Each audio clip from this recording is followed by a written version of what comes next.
This channel does not promote any violent, harmful, or illegal activities. All content provided by this channel is meant for an educational purpose only. সামনে লেখা তৃণমূলের SIR এর camp আর ভেতরে কি চলছে? BLO form দিচ্ছেন, enumeration form BLO দিচ্ছেন সেখান থেকে। সত্যি আজব এসআইআর, কমিশনকে ডোন্ট কেয়ার খোদ বিএলওর। ক্লাবে তৃণমূলের ভোট রক্ষা শিবিরে বসে ফর্ম বিলি বিএলওর। আমাদের সঙ্গে সুব্রত আমাদের প্রতিনিধি রয়েছেন। সুব্রত, এত কড়া কমিশন, শোকজ করা হয়েছে 8 জনকে এই একই কারণে, তারপরেও এই চিত্র কেন দেখা যাচ্ছে? কি বলছেন বিএলওরা? দেখো, একেবারে ডোন্ট কেয়ার মনোভাব যেটা দেখা যাচ্ছে। এর আগে আমরা দেখেছি স্কুলের ভেতর বসে এনুমিনেশন ফর্ম দেওয়া, এছাড়া বিভিন্ন জায়গায় মন্দিরে বসে বা রকে বসে দেওয়া, পাড়ার মোড়ে বসে দেওয়া, এটা কিন্তু সবকিছুকে ছাপিয়ে গেছে। একদম দক্ষিণ হাওড়া বিধানসভা কেন্দ্রের এই যে উনসানি রয়েছে এই এলাকায় স্থানীয় ক্লাব, একটি ক্লাব, সেখানে তৃণমূল কংগ্রেসের ব্যানারে একদম জলজল করছে বাংলার ভোট রক্ষা শিবির এবং এসআইআর বিষয়ক বিশেষ প্রশিক্ষণ শিবির, এবং তার ভেতর থেকে এরকম ভাবে বিএলওরা নিজের দায়িত্ব নিয়ে এনুমারেশন ফর্ম বিলি করছে। এবং যখন তাকে সেই ছবি সংগ্রহ করা এবং তাকে জিজ্ঞাসা করা হয়, তিনি বলছেন যে না, আমি এখান থেকে ফর্ম বিলি করছি না, কিন্তু যথারীতি ততক্ষণ 50 থেকে 60 জনকে ফর্ম বিলি হয়ে গিয়েছে এবং তারপরে তিনি বলছেন আমি এখানে ফর্মগুলো শর্টিং করছিলাম। ফলে বোঝাই যাচ্ছে অভিযোগ সুব্রত কমিশনকে জানানো হয়েছে। একেবারে দেখো, বিরোধীদের পক্ষ থেকে যেটা জানানো হচ্ছে যে এইভাবে শাসক দলের যারা বিএলএ রয়েছে তাদের চাপ এবং শাসক দলের যে নেতৃত্ব তাদের চাপ তাদের উপর একেবারে স্পষ্ট রয়েছে এবং তারা নির্বাচন কমিশনের কাছে দৃষ্টি আকর্ষণ করবেন এবং যথাযথ যা অভিযোগ তারা কিন্তু জানাবেন। ধন্যবাদ সুব্রত আমাদের প্রতিনিধি জানাচ্ছিলেন। যে ছবি আপনারা এই মুহূর্তে দেখছেন এই ছবিটাই আপনাদের দেখাচ্ছি। বিএলও তৃণমূলের যে এসআইআর ক্যাম্প হয়েছে, মানে পার্টি অফিস ধরুন, তার ভেতরে ঢুকে বিএলও ফর্ম বিলি করছেন। সজল ঘোষ আমাদের সঙ্গে রয়েছেন, বিজেপি নেতা এই মুহূর্তে ফোনে। সজল দা, কি বলবেন? কমিশন কড়া পদক্ষেপ নিচ্ছে, 8 জনকে শোকজ করেছে, তারপরেও বিএলওরা বাড়ি যাচ্ছেন না। এখানে তো আরো দুধাপ এগিয়ে এসআইআর ক্যাম্প তৃণমূলের, তার ভেতরে দিচ্ছেন বিএলও ফর্ম। হাতির মাথা ওই কমিশন ব্যবস্থা নিয়েছে। হ্যাঁ, সারা বাংলার অধিকাংশ বুথে বিএলওরা বাড়ি যাচ্ছেন না বা যেতে পারছেন না। যাচ্ছেন না শুধু বলাটা ভুল হবে, যেতে পারছেন না। তার কারণ বিএলওদের বাড়িতে যেতে দেওয়া হচ্ছে না বেশিরভাগ জায়গাটা। আপনি আমাদের সঙ্গে একটু থাকুন, একটা তৃণমূলের বক্তব্য শুনুন, তারা কি বলছে একটু শুনুন। এখানে একদম হিঞ্জি এলাকায় কয়েকটা বাড়িতে গেছিলাম বিএলওর সঙ্গে। সেখানে যাওয়াতে এখন তো দুপুরে হয়ে গেছে, ব্যস্ততার সময়। তো কিছু লোককে ফর্ম দেওয়া হলো, দেওয়ার পরে এখানকার লোকজনই বললো যে এক জায়গায় বসে একটু ফর্মগুলো দিয়ে দিলে ভালো হয় আমাদের। তো লাস্ট পর্যন্ত কিছু ফর্ম এখান থেকে দেওয়া হলো। কে যে এখানে একটা মেরে গেল আমারও চোখে পড়ে না, কেউ বলেও নি আমাকে। এই জিনিসটা আমার একটা ঠিক হয়। কত নম্বর বুথ এটা? 2 নম্বর। সজলদা, তৃণমূলের বিএলএর কথা আপনি শুনেছেন তো স্পষ্ট। আসলে ওরা তো আইন কানুন প্রশাসন সংবিধান কিছুরই তো রক্ষা করছে না। ওরা মনে করছে যেটা ওরা ঠিক করছে সেটাই প্রশাসন এবং সেটাই সংবিধান। এবং আমিও অত্যন্ত দুঃখের সঙ্গে বলতে বাধ্য হচ্ছি, কমিশনও খুব একটা যে নজর দিচ্ছেন। 2টো বিএলএর এগেনস্টে এফআইআর করুন, হ্যাঁ, 2টো বিএলও কে এফআইআর করুন, 2টো বিএলও কে ডিটেইন করুন। হ্যাঁ, দেখবেন বিরুদ্ধেও তো এফআইআর করার নির্দেশ দিয়েছে কমিশন। হ্যাঁ, করুন, নির্দেশে কিছু কাজ হবে না, নির্দেশে কাজ হবে না। কমিশন নিজে এফআইআর করুক, কমিশন নিজে যতক্ষণ না পর্যন্ত এফআইআর করবে ততক্ষণ পর্যন্ত কোনো কাজ হবে না।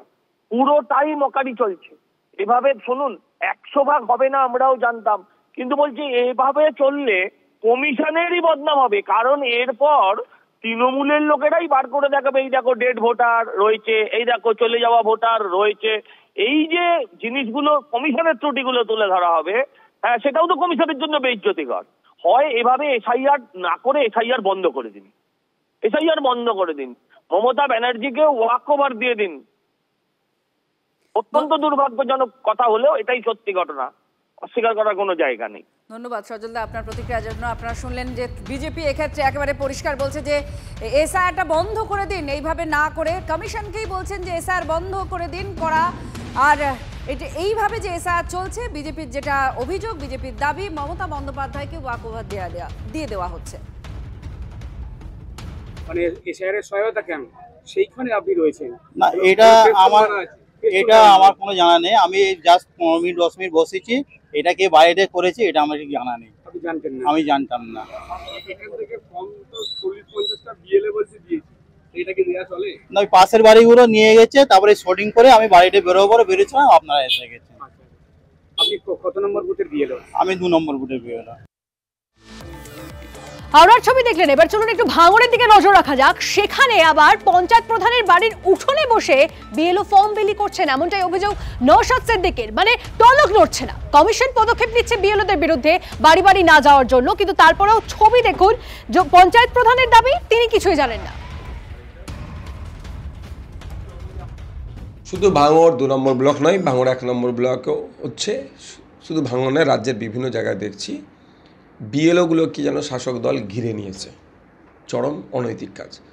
ইসিআই যে গাইডলাইন আছে, ভোটারদের বাড়ি পৌঁছে দেবে এই গণনা ফর্ম এবং ভোটারদের বাড়ি থেকে কালেক্ট করবে, তার পরিবর্তে কোনো একটা নির্দিষ্ট জায়গায় বসে ফর্ম বিলি করছে। কিছু অভিযোগ আছে। আর একটা গুরুতর অভিযোগ হচ্ছে সেটা শাসক দলের কোনো প্রধানের বাড়ির সামনেও বসে এগুলো বিলি করছে। পোলেরহাট 1 নম্বর অঞ্চলে একটা খবর পাচ্ছি আমরা, যে প্রধানের বাড়ির সামনে বসে যে বিএলও সে ভালো করেই জানে এটা প্রধানের বাড়ি, তারপর ওখানে থেকে বিলি করছে। স্বাভাবিকভাবে যারা ভিন্ন রাজনৈতিক মতাদর্শ নিয়ে চলে, থাকতেই পারে, এটা স্বাভাবিক, তারা কেন ওখানে কালেক্ট করতে যাবে? এই বৈষম্য হবে। এই বৈষম্যের ঘোষণার জন্যই তো ইসিআই গাইডলাইন দিয়েছে যে বাড়ি বাড়ি পৌঁছাতে হবে। আমরা তা ডিটেলসটা নিচ্ছি। আমরা নির্বাচন কমিশনের কাছে অভিযোগ দায়ের করব, অবিলম্বে তাকে তাকে ওই পদ থেকে অব্যাহতি দেওয়া হোক। আমি ফর্মগুলো শর্টিং করব, তো ফর্ম শর্টিং না করলে দেবো কী করে? সেটা তো আপনি আপনার বাড়িতেও করতে পারেন। কিন্তু আমি বাড়িতে সবাই চিনি না, তো না চিনলে আমি কী করবো? আমি সবাইকে চিনি না, তো আমি তো লোকের বাড়ি যাই না, কী করে চিনবো?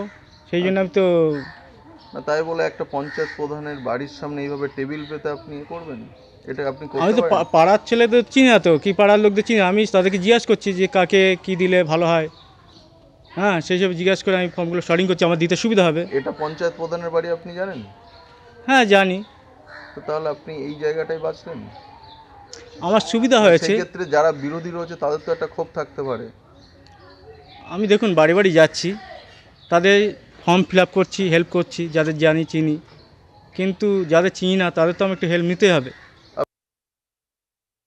এসআইআর ফর্ম বিলি করার দায়িত্ব হচ্ছে বিএলওদের। এটা খোঁজখবর নেবে ইলেকশন কমিশন।